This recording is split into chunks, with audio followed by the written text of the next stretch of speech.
Mr. Acting Speaker, I just want to ask a few questions to the Honourable Prime Minister and for the Treasurer to take note. This is in relation to the program that we have signed up with the Australian government in sending our young people to work in Australia, the seasonal workers. Mr. Acting Speaker, my province is one of the provinces which is participating in this program, and as the Minister for Treasury announced last time, we've got about 1,800 seasonal workers in Australia.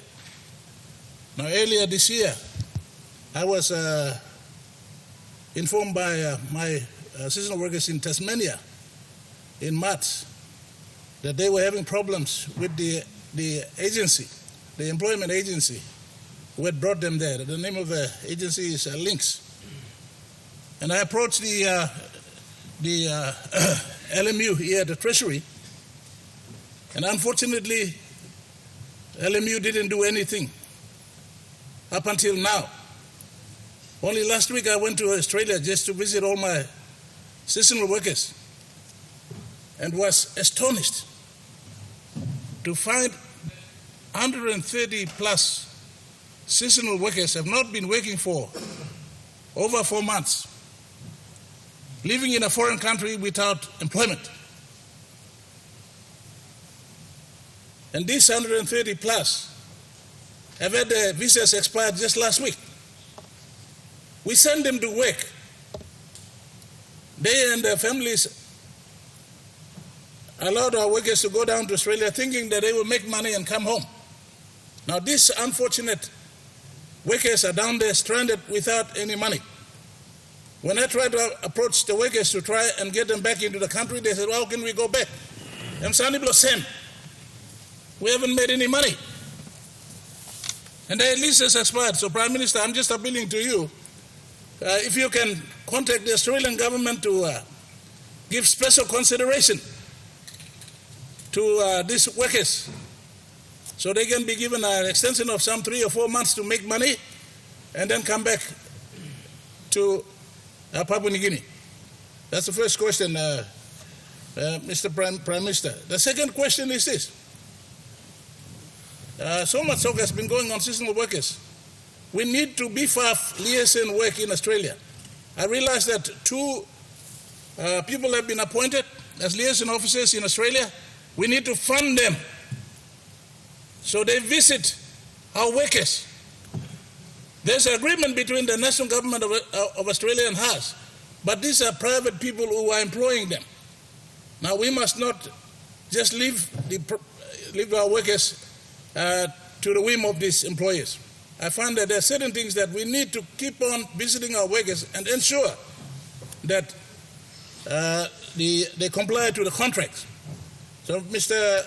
Acting Speaker, I would like to ask the Prime Minister if we can have a conversation to ensuring that we fund this, can the government fund these liaison officers so that they visit all our workers in Australia.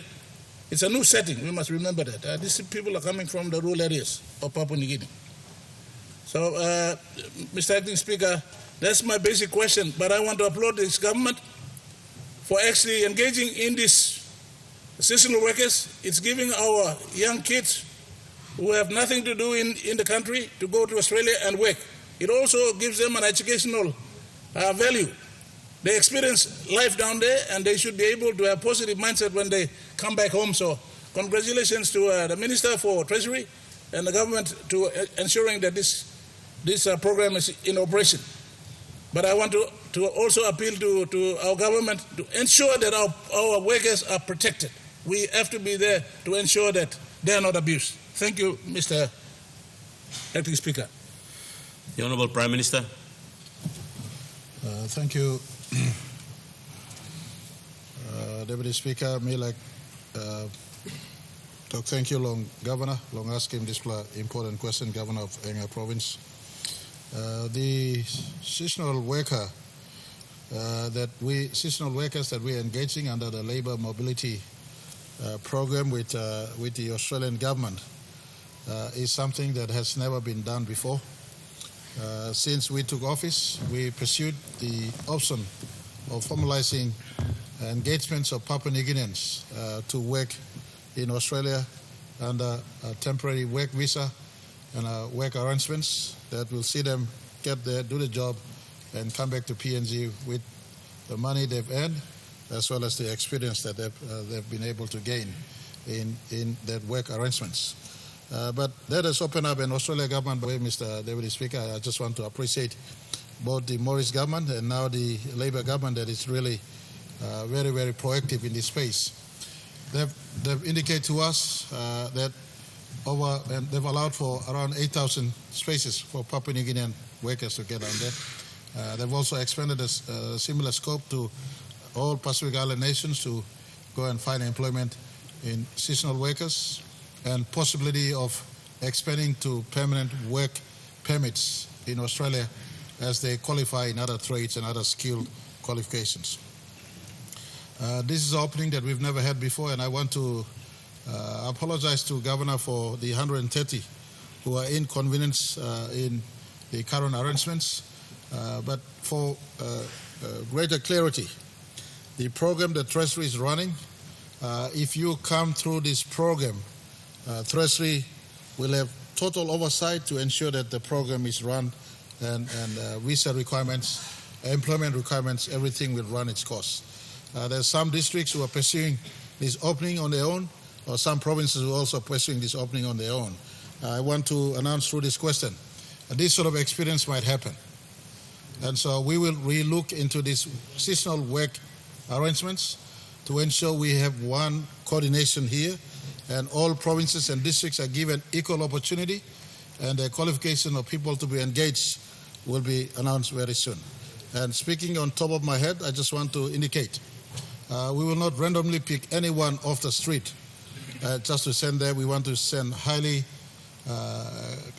qualified in terms of character and ethics. Those who are Christians, those who have good ethics, those who do not chew, buy, and smoke and go down there and waste time down there. We want to ensure that every district and every province who will participate in this has a fair go. We will give you qualifications of people we want you to upload, select and upload into this program, so that all of us have a fair go. If the 8,000 space is open up for this year or this session, that every district and province has an opportunity to send some down there. So at the moment, the office that the Treasurer runs is coordinating this program. Whether the Treasury continues to run or goes to a specialist ministry, we'll look into this, because Australia will open up employment of Papua New Guineans in a big way going forward into the future. We want to, Mr. Deputy Speaker, migrate from not just seasonal fruit picking, but as they step down there, migrate them into skill training, and we work with the Australian government for skills training, nursing, caregiving, carpentry, mechanic, plumbing, electrician. So this will be a catchment of overlaying and sending young Papua New Guineans, especially those who have finished grade 12 and have good ethics, work ethics, character ethics. We want to migrate you down there. You go and work, get additional skills, study down there, work down there, import back into your country the money you've gained as well as the skills, so that you could assist our country going forward. It's a big program opening up like never before. Australia has given a specific visa line for this program, and I want to commend Australian government. I want to also inform this Parliament, we're working with the United States also in a similar line of sight. We've informed the United States government already that you come into us and sign DCA and do all this high-level defense cooperation and all the other agreements, but we want you to also open up study and employment opportunities for Pacific Islanders and Papua New Guinea also in the United States of America. So this will be a catchment for many of our youths out there, and this November and December, the national government will have a national youth mobilization announcement in our country. Those who've dropped off at grade 12 and who are doing nothing in our country under the age of 30, we want to mobilize all these youths. Go back to your church, be with your church, get your character qualified, go to your district, and the first 8,000 to go to work and study in Australia, we will upload you, go into this pathway. And instead of having a random selection on an ad hoc arrangement, and you get down there, your visa is refused, and then you come back to us, we want to tidy into one door. We know who we're sending to Australia for seasonal work, migrate to permanent study, get skill, and hopefully fit into the Australian workforce also. Australia has now opened up work opportunities for Papua New Guinea and Pacific like never before, and we want to capitalize that opportunity also. Thank you, Mr. Deputy Speaker. Governor, what's your point of order? You have not answered my question. These 130 workers went through the system that we have, the LMU. They failed to act on my inquiry in March. Now these people who went through our scheme are now stranded.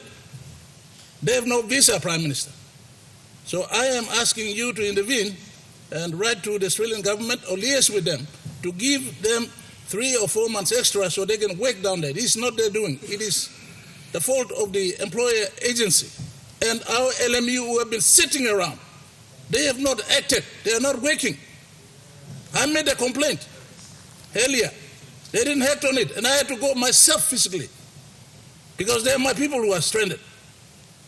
So I want this government to tell the Australian government to give them special consideration so they can have 3 or 4 months to work for money before they come back here. So, Prime Minister, this has been done for our system which is not working. Let's wake up and fix it. Thank you. The Honourable Prime Minister. All right, thank you, Mr. Deputy Speaker. I thank Governor for the correction. If it has been through our system, the Treasurer has given me indication across the bench that he will get his office to get to work on this one. But I am sure the Australian officials in our gallery up there, as well as the Australian government, will attend to this matter in the positive. Australia has been our friend for so long. They're our friend today, and they'll be our friend forever. Let's not take this opportunity for granted. They've opened up this to us in a big way. They want this. They need the workers down there, but they could also pick laborers from elsewhere. And for us, we are embracing this opportunity to fill in the gap in terms of job creation opportunity for our people. So to the 130 who are affected, they are people. We will reach out to the Australian mission here at the very earliest. As they listen, they're listening also to this relay. But I will reach out to the High Commissioner at the very earliest to ensure that their stay is not affected, and at the very earliest a bridging visa be offered to them, and to ensure the Governor's request for them to at least find employment because of a failure of an employer. They could find employment before they are repatriated to come back. So, Governor, your issues are handled. Your question is as big as the matter being relayed. I'm sure the Australian network will pick up this question and attend to it. But in this afternoon, as we step out of Parliament, I will give a call to the Australian mission here. And I just want to also thank Minister the Honourable Ian Saki, and Minister assisting myself in matters of foreign relations and others, the Honourable Justin Chichenko, who've had a key input into opening this window that is unveiling for us in supplying labour into the Australian labour market. Governor, your matter will be attended to at the very earliest to the 130 down there in Australia. I don't think the Australians will evict you right away, but in any case, your government is on standby to assist you.